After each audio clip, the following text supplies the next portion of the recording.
বিশ্বনবী পাগলের মতো একবার হাউজে কাউসারে যাবেন, একবার সিরাতে যাবেন, একবার পুলসিরাতের দিকে, একবার হাউজে কাউসারের দিকে পাগলের মতো দৌড়াতে থাকবেন। তার কোনো গুনাহগার উম্মত যাতে জাহান্নামে ঢুকে না যায়। কিয়ামতের ময়দানে ওই বিভীষিকাময় সময়ে মুসিবতের কালে মানুষগুলো পাগল হয়ে বিশ্বনবীকে খুঁজতে আরম্ভ করবে। সবাই মিলে বিশ্বনবীর কাছে যেয়ে বলবে, ইয়া রাহমাতাল লিল আলামিন, দেখেন আমাদের কি অবস্থা, কি কঠিন বিপদে আমরা আছি, দাঁড়াতে পারি না, সূর্যের আলোতে ঘেমে হয়রান। বিশ্বনবী মাকামে মাহমুদে যে আল্লাহু আকবার বলে সিজদায় লুটিয়ে পড়বেন, বিশ্বনবী এমন ভাবে অজর দ্বারায় সিজদায় লুটিয়ে পড়ে কাঁদবেন, রব্বুল আলামিনের রহমতের দরিয়ায় জোশ লেগে যাবে।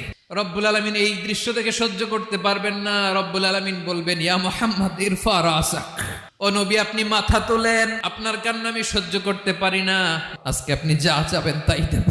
ওয়াশফা তুশাফা, যার জন্য সুপারিশ করবেন তার সুপারিশ কবুল করে